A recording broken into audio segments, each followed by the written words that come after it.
Feliz sábado para todos os irmãos, queridos membros da Igreja do Juvevê e pessoas que congregam ou que estão assistindo nesta manhã aqui, nesta gostosa, querida e bonita igreja. Um feliz sábado para todos vocês, que Deus os abençoe, e para mim é um privilégio, é uma grande oportunidade de estar com vocês. Esses dias de férias pastorais são dias também de viagens, e praticamente as férias, as minhas férias já de muitos anos, ela sempre tem um roteiro nas minhas férias. Então eu tenho o sogro e a sogra morando em Ponta Grossa, meus pais, pastor Silas e dona Josefa morando aqui, residindo em Curitiba.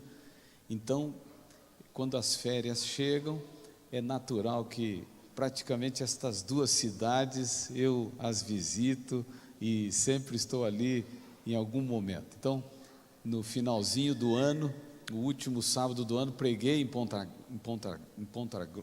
Grossa, em duas igrejas ali, uma igreja lá de Rio Verde e a Igreja Central. A Igreja Central foi a igreja que eu me casei, eu e a esposa nos casamos muitos anos atrás. Depois tivemos uns dias na praia e preguei ali na praia, na cidade de Itapoá, Santa Catarina. Tem ali várias igrejas, é uma das primeiras praias catarinenses para quem desce aqui pela 101. Preguei para os irmãos ali. E hoje na escala estava o Silas Barbosa, meu irmão mais velho, né? E ele nesta semana me ligou e dizendo assim, eu estava combinado assim, meu pai disse: filho, você vai assumir a lição na classe do irmão Flores. Eu falei, pois não, eu vou assumir. E aí no meio da semana meu irmão me pediu que trocássemos, ele assumiria a lição e queria que eu pregasse para vocês. Então, esses são os roteiros das férias, né? Não sei como são suas férias, né? Como é que né? E o que acontece. Mas a vida do pastor, as férias também é um momento de intensa atividade, né? E de pregação, né? Você descansa um pouco, mas sempre está pregando. É um privilégio pregar, é uma grande oportunidade de pregar. Só para ter uma ideia, quantos de vocês são pregadores? Pregador é assim, já veio aqui ao púlpito ou de uma outra igreja e já pregaram um sermão pelo menos. Quantos aqui podem levantar a mão dizendo, olha, eu já preguei, pastor, eu já preguei um sermão. Olha aí, tem vários pregadores, mas poucos. Agora, quantos de vocês gostariam de ser um pregador? Quantos gostariam de pregar em público? Olha aí, e não tem coragem, né? Você vê? E isso porque você é o corajoso de levantar a mão. Está cheio de medroso aí que está dizendo, puxa, eu queria, né? E não consigo. Então é um privilégio pregar. É uma grande oportunidade poder pregar. Esse é um dos primeiros sábados do novo ano, né? Novo ano, novas perspectivas, né? E eu imagino que você deve fazê-la constantemente. Estamos diante de um novo governo, então mais uma questão para sonharmos com coisas boas, e estamos diante de uma nova realidade para a igreja, né? Eu não vou fazer exposição, mas eu queria só gastar um minutinho aqui antes da mensagem e deixar para vocês algo que eu acho que muitos de vocês vão gostar e vai ser útil para esse ano, porque a igreja pensou em vocês. Eu estou hoje usando aqui, trouxe para as férias, não trouxe a minha Bíblia a mais usada, que é aquela Bíblia que eu estou mais preparado, né? E você faz anotações, e uma Bíblia de um pastor é uma coisa que valeria a pena um dia você pedir para dar uma olhada, né? Pede, eu sei que o pastor de vocês é o Claudenir, né? É um grande amigo, pede para ele, pastor, me deixa ver a tua Bíblia, né? Eu tenho algumas Bíblias ali. Mas essa não é a minha Bíblia, essa é a Bíblia que eu peguei no finalzinho do ano, que é a Bíblia missionária. Essa é uma super Bíblia feita pela igreja para os membros, para transformá-lo num grande pregador. Ela tem duas séries de estudos bíblicos, Ouvindo a Voz de Deus e Revelações do Apocalipse, toda impressa aqui, Para aqueles que são instrutores bíblicos, sabem aquela expressão chave bíblica, de criar uma sequência de versos. Então, a editora, Casa Publicadora, já imprimiu todo o texto aqui dentro. Ela tem mais também, ela tem mais de 190 séries, temas para pequenos grupos, dentro dela, impresso. E ela tem um índice para textos difíceis, como aquele, por exemplo, Jesus disse ao ladrão na cruz: estarás comigo no paraíso. E aí, o ladrão foi naquele dia? Ou não foi, né? Como explicar isso para uma pessoa, né? O que acontece depois da morte? E fora tudo isso, ela tem aquele conceito da realidade aumentada, né? Olha só aqui que fantástico. Vou pedir para o ancião me ajudar aqui. Vem cá me ajudar. Eu vou tentar abrir aqui o aplicativo. Abra as primeiras páginas da Bíblia aí. E esse é uma instrução fantástica aí, bem no comecinho aqui, exato, essa aqui, ó. Vamos mostrar para o povo aqui. Então, não vai dar para todo mundo ver, né? Mas mostra a Bíblia para eles. E aí está. Então, esse aqui mais ou menos umas páginas, umas 4, 5 páginas que explicam todas as ferramentas que a Bíblia contém. E aí vem essas pequenas gravuras aqui. Isso aqui se chama realidade aumentada, né? Então você vai baixar um aplicativo no teu smartphone e você vai apontar para ela e de repente vai acontecer isso aqui, ó. Olha lá. Começa a aparecer coisa, não se assuste não, viu? Vai aparecer um monte de coisa aqui, ó. Eu vou travar a imagem aqui, ó. Travei a imagem, ó. Tá aí, ó. Aí. E assim você vai ter o santuário. Isso aqui é um dos selos do Apocalipse. Aí você manuseia a gravura para a pessoa que está aprendendo, né? Ela poder também ter uma visão da Bíblia. Olha aí, isso aqui, né? A imagem fica trabalhando dentro do teu smartphone para aquele interessado. Bom, obrigado. Eu não trouxe, mas acompanha ela um livro de estudos bíblicos que vai ser muito importante. Então, essa é uma ferramenta para nos transformar cada vez mais em bons de Bíblia. A gente precisa entender da Bíblia, saber explicar nossa fé, nossa crença e ajudar as pessoas. Porque, afinal, é um novo ano, mas é um ano a menos para a volta de Jesus. Então, nós estamos nos aproximando cada vez mais. E nós devemos levar muitas pessoas, né? Uma das pessoas que estava ajudando aqui a plataforma é uma das netas da irmã Yolanda Anvessa, né? E uma campeã de Bíblia. Eu lembro quando eu liderei jovens, nós entrevistamos a irmã Yolanda, né? E hoje ela descansa, esperando a ressurreição, mas um fervor, um ânimo e uma ousadia, né? Ela foi até os grandes campeões de Bíblia lá em Jerusalém, né? E ela defendeu a fé. Junto a ela se somaram outros, e nós como adventistas devemos entender mais da Bíblia. Por isso a Bíblia hoje pode ser uma grande ferramenta. Fale com um pastor Claudenir, eu imagino que ele certamente já está planejando algo para vocês, tá bem? E vocês poderão ter esse material.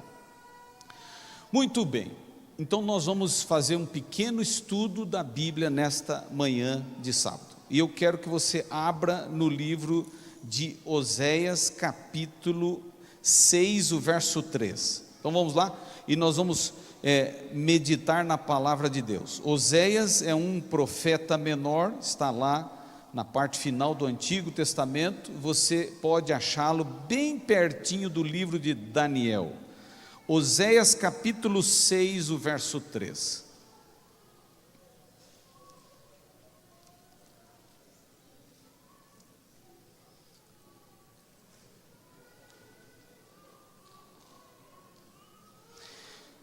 Então diz aqui a palavra de Deus o seguinte, Oséias capítulo 6, verso 3: conheçamos e prossigamos em conhecer ao Senhor, como a alva a sua vinda é certa, Ele descerá sobre nós como chuva serôdia que rega a terra.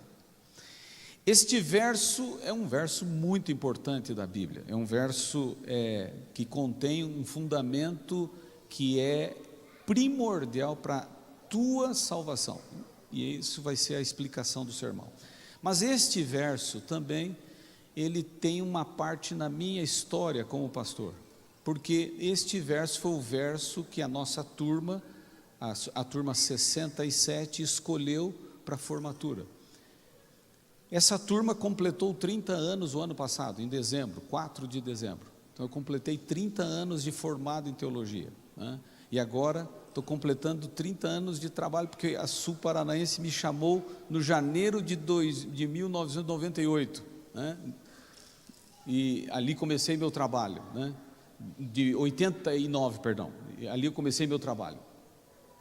30 anos atrás, e aí nos reunimos, dos 65 estudantes de teologia que concluíram, nós conseguimos reunir em torno de uns 30 e poucos estudantes, colegas, né? Alguns destes ainda como pastores, em vários segmentos e áreas da igreja, outros não pastores, mas fiéis à igreja, outros não pastores, não da igreja, mas pelo apego aos amigos, vieram, né? Alguns até fora da igreja, vieram para essa homenagem, para esse momento. O pregador, pastor Wilson Andrewhite, que foi o diretor da faculdade, usou o texto que nós tínhamos escolhido como texto tema da turma, e é por isso que a minha memória está bem fresca, e eu estou com este assunto em pauta nas minhas pregações, porque ele nos olhou e disse assim: texto da mensagem para vocês é Oséias 6,13, conheça e prossiga em conhecer ao Senhor. Como um excelente professor e conhecedor profundo do hebraico, ele começou dizendo assim: eu gostaria, e claro, eu peguei a mensagem do meu professor e agora traduzi para a minha mensagem e transmitirei a vocês alguns conceitos. Ele disse assim: olha, para vocês terem noção do que significa o verbo conhecer aqui em Oséias capítulo 6, verso 3, você tem que ir a Gênesis capítulo 4, verso 1.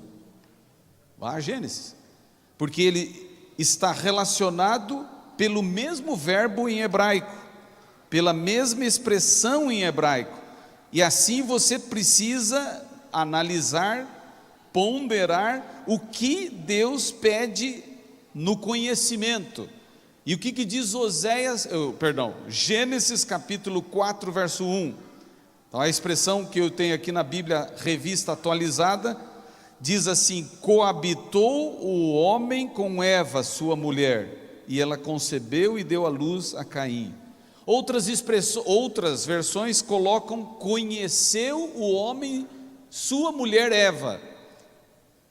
Então a expressão do conhecimento aqui é intimidade sexual, está aqui, é intimidade de casal, é intimidade plena que só um casal conhece, do esposo, da esposa. Agora vamos a Oséias capítulo 6, verso 3. Deus não está se atendo à questão sexual, mas à profundidade da intimidade. Ele está dizendo: me conheça intimamente, assim como a Josi conhece o Areli, assim como o Areli conhece a Josi. Eu me casei, e sabe, quando a gente namora, a gente esconde muita coisa. Não deveria, mas logo depois que me casei, minha esposa um dia, ela me acordou e ela disse: você está bem? Falei: não, eu estou bem. Claro, estava recém acordando, né? E naquela hora você não tem muita lógica no pensamento. Estou bem, sim. Mas por quê? É porque você fez uns sons estranhos nesta noite. E claro, eu namorei a minha esposa, eu nunca dormi com ela, então agora estávamos ingressando na vida conjugal, e agora ela estava começando a conhecer algumas coisas do marido, do homem que ela tinha escolhido para marido, para ser companheiro. E eu disse para ela assim: ô Josi, você poderia imitar, remedar o que você ouviu essa noite? Ela disse: eu ouvi mais ou menos assim, ó.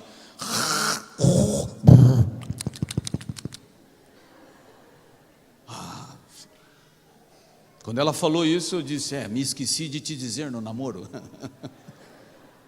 Eu tenho um problema de rinite. Ah, é? Isso vai acontecer sempre? É, frequente. Acredite, hoje ela dorme ao meu lado e nem lembra mais dos problemas. Por quê? Acho que o corpo, o ouvido acostumou. Então veja, claro, isso aqui é uma brincadeira que o orador coloca numa mensagem para tentar gerar uma expectativa e uma explicação.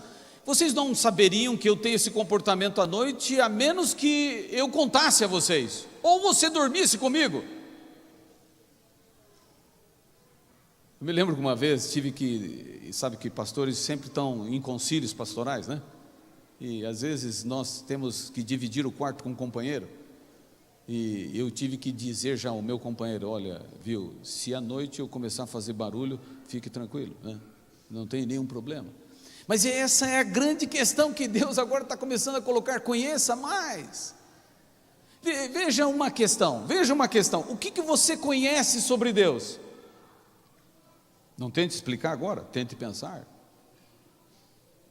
O que você sabe sobre Deus? O que eu sei sobre Deus? Porque o texto diz: conheça a Deus. Mas ele não diz somente conheça a Deus, prossiga no conhecimento. Hoje eu sei sobre Deus, sobre esse tema, então agora eu irei para um novo tema. Eu irei aumentar a intensidade do conhecimento. Eu vou agora aumentar a minha visão do conhecimento. Se Deus para mim era isto, agora no dia seguinte ele tem que ser aquilo e um pouco mais. Pastor Endrovait nos perguntou, aliás, ele nos apertou com uma questão, e esta eu gostaria de partilhar com vocês nesta manhã. Ele olhou para a turma e disse: 30 anos se passaram. E daí? Vocês conhecem mais a Deus agora? Ou quando vocês o conheceram a primeira vez? Você conhece mais a Deus? Veja que o desafio que a palavra de Deus apresenta está diante de problemas. E eu peço a vocês que abram novamente em Oséias, capítulo 4, verso 6, praticamente é uma folha, ou em algumas versões está ali na mesma folha, que nós lemos Oséias 6, 3, mas Oséias capítulo 4, verso 6 diz assim, Oséias 4, 6 diz: o meu povo está sendo destruído porque lhe falta o conhecimento. E aqui faz uma explicação de quem está sendo um dos primeiros responsáveis pela falta do conhecimento. Porque tu, sacerdote, rejeitaste o conhecimento, também te rejeitarei, para que não sejas sacerdote diante de mim, visto que te esquecestes da lei de teu Deus, também eu me esquecerei de teus filhos. Veja, dura repreensão para os líderes religiosos da época. Oséias está dizendo em capítulo 6, verso 3, você deve conhecer a Deus, prosseguir. No verso 6 do capítulo 4 ele diz: o povo está perdendo o conhecimento, não tem conhecimento de Deus. E esse foi um homem, irmãos, queridos, amigos, ouvintes, esse foi um homem que Deus chamou para se casar com uma prostituta. Esse foi um homem que Deus chamou para um ministério praticamente único. Ele o chamou para viver num casamento de infidelidade. E é real, alguns ainda questionam dizendo que era uma alegoria, que isso nunca Deus pediu a um homem. Sim, ele pediu a este, ele pediu a outro profeta que não chorasse o funeral de sua esposa, ele pediu a outro que saísse amarrado com uma tábua nos seus braços, como que prisioneiro, com uma corda no pescoço, com uma canga na cabeça. Deus pediu a Oséias uma vida de sofrimento, e é dele que vem essas palavras: você precisa conhecer mais a Deus. O que eu conheço sobre Deus? E nesta manhã eu gostaria de te sugerir, esse é um novo ano, quem sabe é um ano que eu vou entender mais Deus. Sobre quais aspectos? Quer ver? Vamos a Mateus capítulo 22. Conhecimento de Deus. Se você quer uma sugestão, O conhecimento de Deus está ali como sugestão. E capítulo 22 de Mateus, você pode ver ali, capítulo 22, o verso 37. Mateus 22, 37. O conhecimento de Deus pode ir em quais direções? Mateus 22, 37 diz: respondeu-lhes Jesus: amarás o Senhor teu Deus de todo o teu coração, de toda a tua alma e de todo o teu entendimento. Aqui colocam 3 grandes dimensões: o coração, sonhos, planos, desejos; a alma, a vida, a existência, o fôlego; entendimento, a capacidade cognitiva, capacidade de pensar, ponderar, de analisar, de crescer. 2 mais 2 são 4, não são 3, não são 5, mas você pode aumentar a intensidade e você pode crescer. Coração. Que Deus pensa sobre os teus sonhos? Será que somente você tem sonhos para a vida? Será que Deus não os tem para você? Vida, existência. Eu falava com um ancião aqui, ele dizia: você não foi chamado para uma nova atividade? E eu brinquei com ele: não quero ser chamado. Hoje recebi alguns convites, mas não quero. Eu tenho alguns anos para ser pastor, e eu gostaria de terminá-los como pastor da igreja. Por isso estou trabalhando ali naquela região. Eu tenho percebido que hoje há uma lacuna muito grande. Qual ela é? Qual é? Hoje a igreja precisa atuar no conhecimento humano. Nunca tivemos tantos deprimidos quanto hoje. Nunca tivemos tantos ansiosos quanto nesses dias. Nunca se ouviu tanto sobre suicídio como agora. E pasmem, de adolescentes, é um item que deve estar em pauta numa igreja. Porque adolescentes tiram a vida. Quando eu me lembro, ser adolescente na minha infância era motivo de alegria, de querer viver. Eu me lembro que a mãe nos chamava para dormir e nós não queríamos dormir porque nós queríamos viver. Nós queríamos descer a última curva da estrada com o carrinho de rolemã. Nós queríamos jogar a última bolinha de gude, não é? No buraquinho, na burca, né? Como falavam, né? Nós queríamos bater a última figurinha no bafo, né? Lembra? Nós queríamos jogar o biblioquê. Então, hoje eu preciso ser um novo pastor para entender uma nova geração.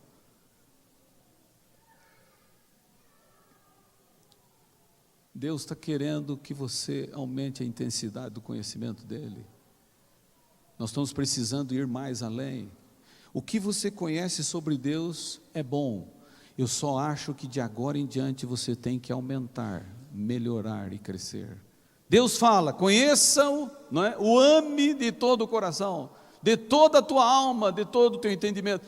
Eu te dou mais uma quarta vertente, e é um dos assuntos que eu tenho estudado muito. Ame este Deus e gaste tempo em estudar sobre o seu perdão, sobre a maneira como Ele esquece e como Ele apaga as transgressões. Esse tem sido hoje um dos graves problemas da humanidade, talvez um dos problemas causador de várias doenças. Eu não consigo esquecer este pecado, esta traição, esta maldade. O que fizeram para mim? Não, é imperdoável. Nós deveríamos estudar mais sobre Deus e sobre esse tema.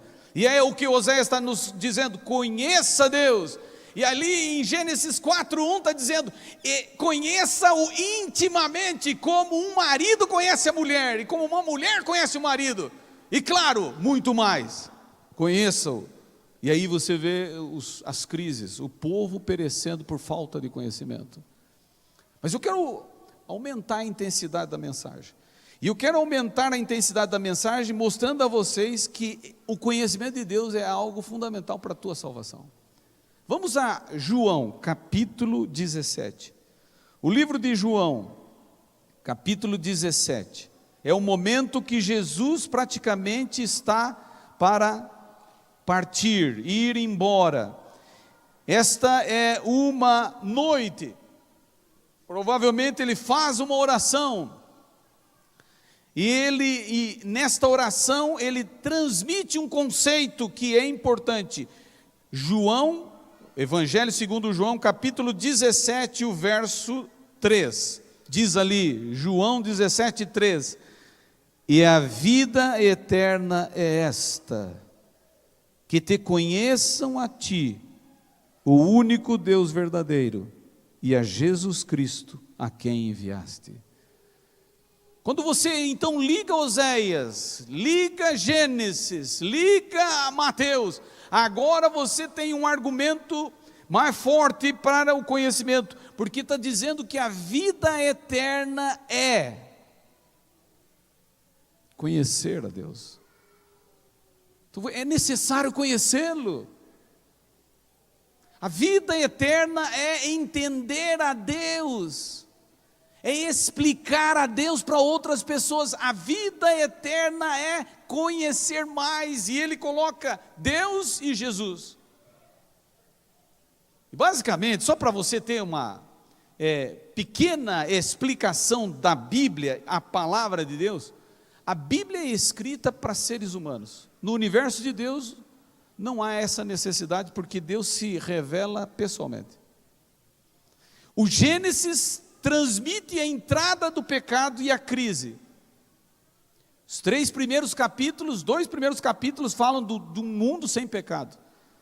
O 3º capítulo, a entrada do pecado. E olha só, Apocalipse, o último livro, ele exatamente no final, os 3 últimos capítulos começam a mostrar o final da história do pecado do mundo. Os 2 últimos capítulos é a ausência do pecado, a cidade santa, a terra dos redimidos.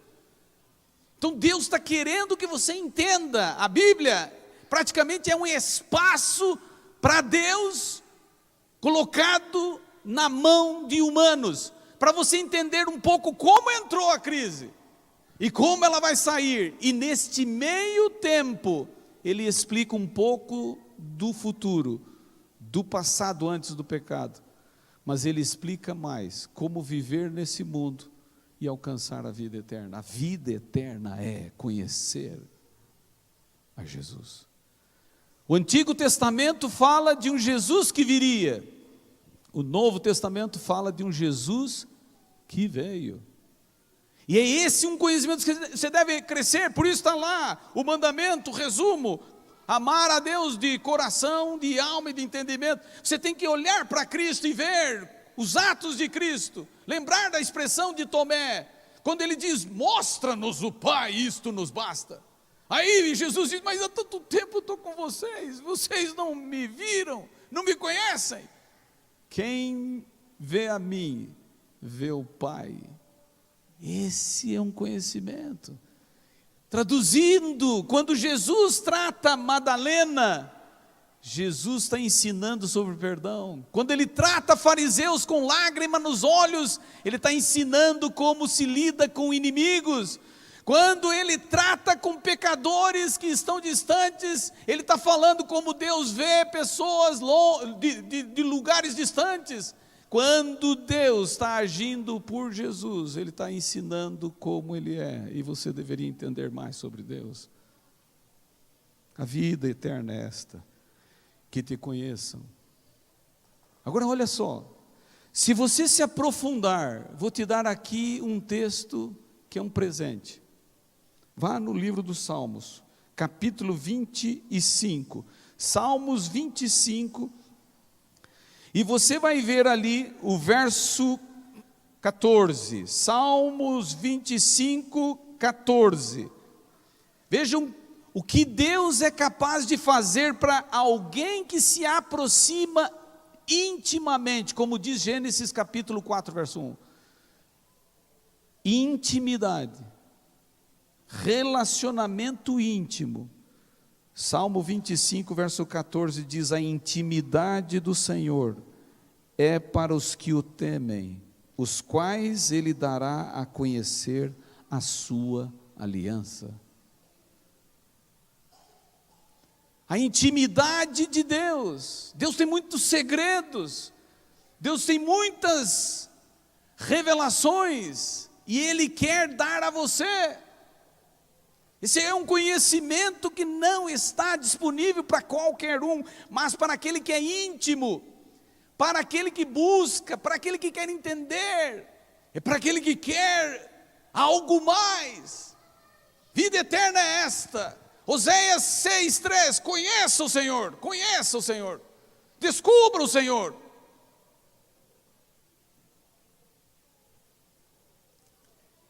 Uma sugestão para esse novo ano: conhecer mais a Deus, entendê-lo melhor. Eu acho que será saudável a você. Pensando na perspectiva do depressivo, a depressão provavelmente é o passado em excesso. São marcas que não saem. Quem sabe entender melhor a Deus será um remédio para curar, inclusive, algo que está te machucando. E é possível que neste processo de cura, Deus use o psiquiatra, psicólogo, para terapias. Mas não se esqueça, toda ciência humana, ela vem fruto do conhecimento de Deus. Então a base e a grande força do conhecimento está em Deus. E Ele compartilha, e Ele usa o psiquiatra, Ele usa o psicólogo. Mas a cura vem de Deus, e você precisa descobrir isso. Precisa descobrir algo mais sobre Deus. Por exemplo, eu me lembro de algo que eu não sabia, mas minha mãe sabia de Deus. A minha mãe sabia que Deus era capaz de esconder as coisas das mãos dos filhos. E uma vez aconteceu uma história que podia ser uma tragédia em casa. Meu pai, minha mãe e minha irmã desceram para o sítio. Papai tem um sítio lá, embaixo, perto de Morretes. E nesta época, eu acho que talvez só o Amauri era casado, o Silas estava solteiro também, eu, o Itamar, Paulo, Esther. Mas basicamente estávamos em casa em três, eu, o Itamar e o Paulo. Paulinho está aqui hoje, meu irmão, mora nos Estados Unidos, reside lá, casado com uma coreana linda. Eles estão aqui no auditório. Onde está você, Paulinho? Aqui, sim, está do lado do meu pai, da minha mamãe ali. Então aconteceu o seguinte, o papai e a mamãe não chegaram no horário, e eu e o Itamar e o Paulo também ficamos assim meio, o que está acontecendo? Acontece que na garagem da casa do prédio, o meu irmão mais velho, o Silas, tinha uma CB400. Você lembra daquela CB400? Acho que ele tinha tirado novinha. Ele trabalhava no Rio de Janeiro, na época na Golden Cross, então ele praticamente ficava lá no Rio de Janeiro, a moto ficava parada em casa, e os irmãos ficavam babando, né? E você sabe o que aconteceu? Minha mãe, você lembra dessa história, dona Josefa? Minha mãe, lá embaixo, aconteceu o problema. E eu falei com o Itamar, vamos fazer o seguinte, vamos achar a chave da moto do Silas. E nós não sabíamos dirigir direito, pilotar uma moto, né? Mas na hora do desespero, né? Descemos lá para o sítio para ver o que está acontecendo, porque 10 horas da noite, alguma coisa está acontecendo. E sabe como é que a mente, né? A gente começa a pensar coisas, né? Aconteceu alguma tragédia, algum problema, um assaltante. E nós vamos lá, resolvemos e voltamos. E gente, vejam, conhecer a Deus. Você tem que conhecer mais a Deus. E aí nós procuramos a chave da tal moto, e para cá, puxamos gaveta para lá, e tal, e nada, e puxa, e o desespero, preocupação. Aí chegou uma altura que o Itamar falou: vamos fazer o seguinte, nós não vamos achar essa chave, ela estava aqui, sumiu, vamos chamar um táxi. E o táxi veio, nos levou até lá embaixo, explicamos para o taxista, ele ficou, preocupado conosco, descemos, tentando olhar a estrada para ver se algum carro parecido àquele Corcel amarelo que meu pai tinha, não era muito difícil de reconhecer numa rodovia, mas chegamos lá, e quando chegamos, sabe o que tinha corrido? O fato de fato existia, o meu pai tinha encalhado o carro, ele, minha mãe e a Estherzinha não conseguiram desencalhar o carro, estava lá o carro encalhado, e claro, não tinha como sair. E o pai disse: deixa, vamos dormir aqui, amanhã nós damos um jeito. E o dormir aqui, para nós, não tinha telefone naquela época, não é fácil, né? O orelhão era meio distante ali, e não tinha como se comunicar. Eu sei que quando nós chegamos e vimos a situação, desencalhamos o carro, papai pagou o taxista e voltamos felizes para casa. Sabe o que a minha mãe disse? Ela disse assim: eu orei a Deus para que escondesse a chave da moto.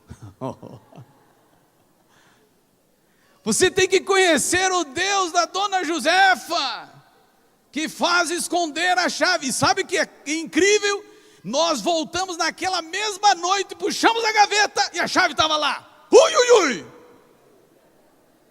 Você tem que conhecer o Deus que abre o mar quando Moisés pisa na água.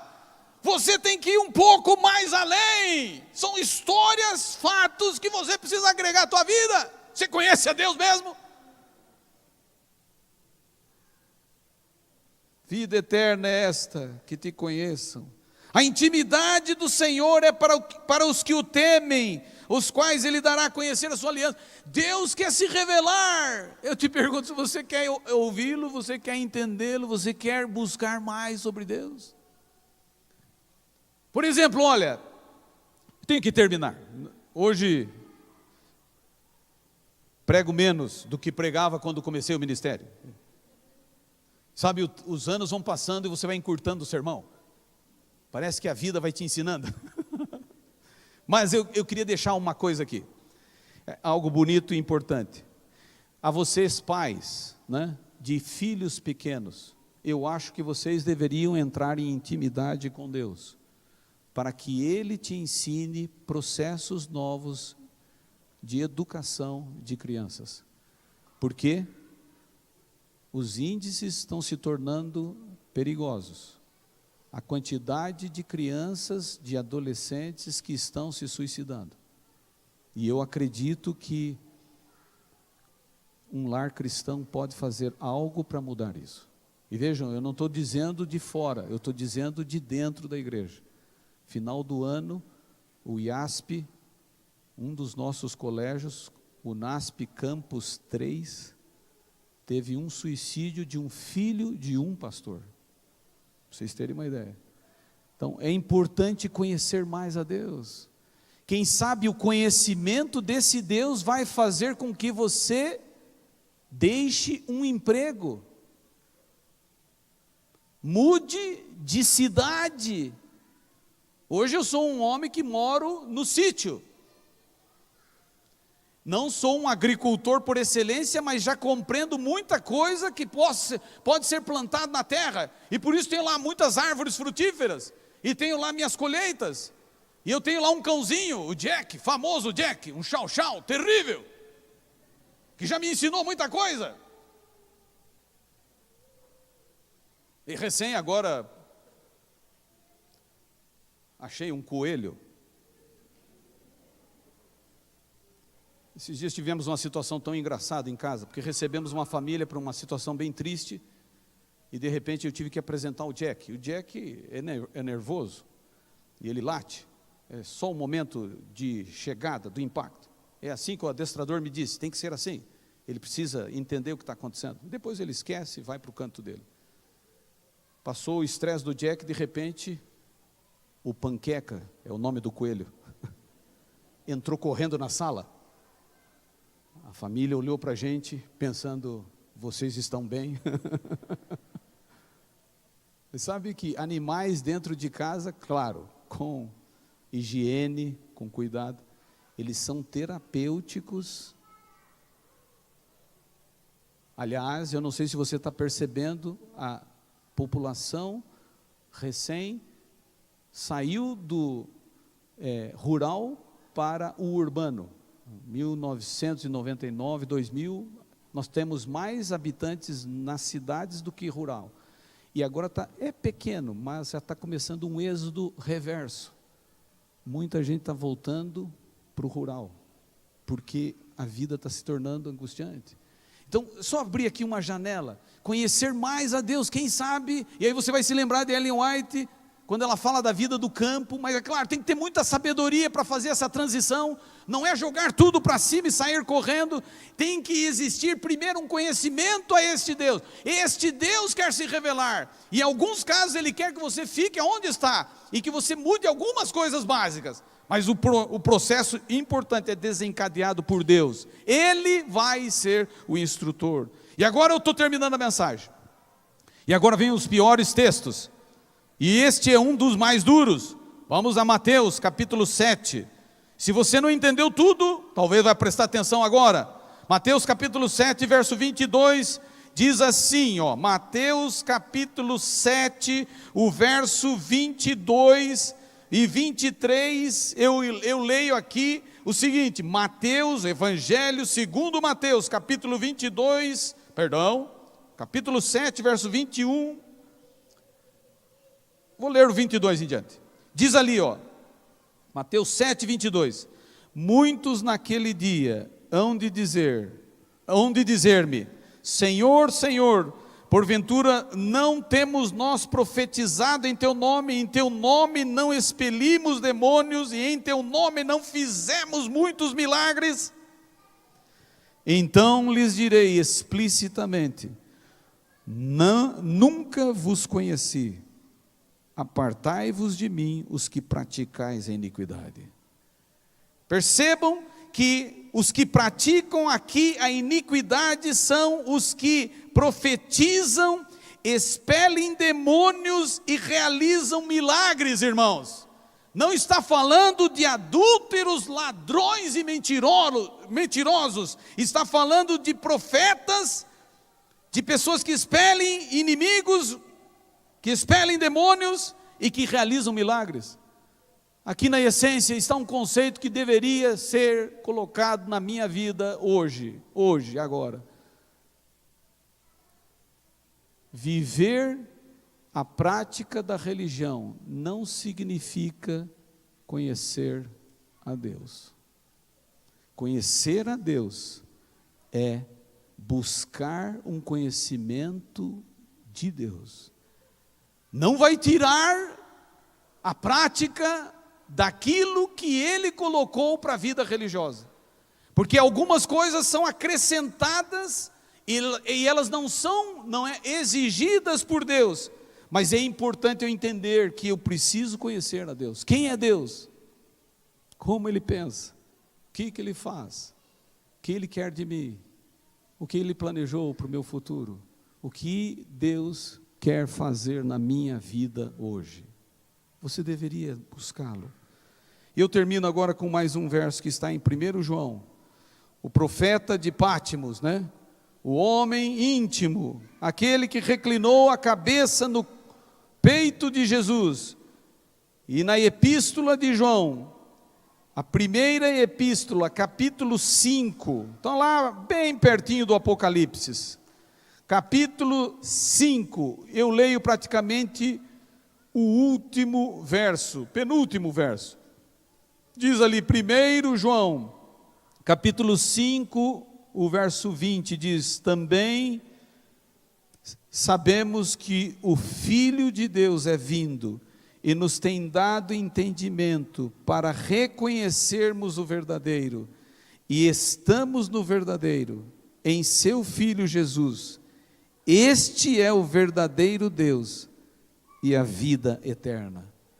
vida eterna, conhecimento, são coisas que estão à tua disposição nesta manhã.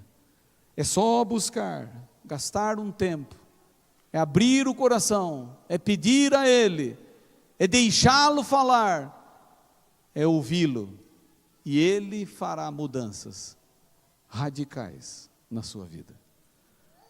As obras deste Deus serão realizadas na sua vida, se você o buscar intimamente. Não esqueça, Salmo 25:14, a intimidade do Senhor é para os que o buscam. Busque-o, e Ele vai ao teu encontro. A Bíblia diz: quem me busca, encontra. Quem bate, abrir-se-lhe-á. Quem pede, recebe. Que manhã, hein? Que privilégio. Novo ano, novas oportunidades. Que Deus abençoe a igreja do JuVV. Que você se levante daqui hoje mais forte. Que você se levante daqui mais motivado. Que você se levante daqui mais inspirado para ir na direção de um conhecimento de Deus. A vida eterna é esta: que te conheçam a ti como o único Deus verdadeiro e a Jesus Cristo a quem enviaste. Que Deus abençoe a querida igreja. Eu pergunto a vocês nesta manhã: vamos conhecer mais a Deus nesse novo ano? Vamos levantar a mão e dizer: vamos conhecer mais a Deus. Então, vamos nesse momento terminar com o hino Não Desistir, número 150, não desistir, continue na busca desse conhecimento. Que Deus abençoe a querida igreja. Eu já fico aqui com vocês para a oração final? Pode ficar.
De estarmos aqui na igreja, poder te adorar, poder louvá-lo, poder reconhecê-lo como o único Deus verdadeiro, poder aceitá-lo como Salvador de nossa vida, como nosso Redentor. Pai querido, nesta manhã, queremos nos entregar e queremos colocar nossa vida nas tuas mãos. Pedir que o Senhor venha dirigir os nossos caminhos e que busquemos conhecê-lo sobretudo. Conhecer teu Filho e as obras que ele fez neste mundo. Que isto possa nos dar mais conhecimento sobre o Deus verdadeiro. Pai, nos levante para um novo momento. Nos dê a persistência, a força de vontade para buscá-lo manhã após manhã, dia após dia, e que possamos crescer no conhecimento de Ti, e este conhecimento nos leve a Canaã celestial. Querido Pai, terminamos esta oração com gratidão, com louvor por tudo que realizou em nossa vida até hoje, e pedimos, dirija-nos, nos abençoe, em nome de Jesus, amém.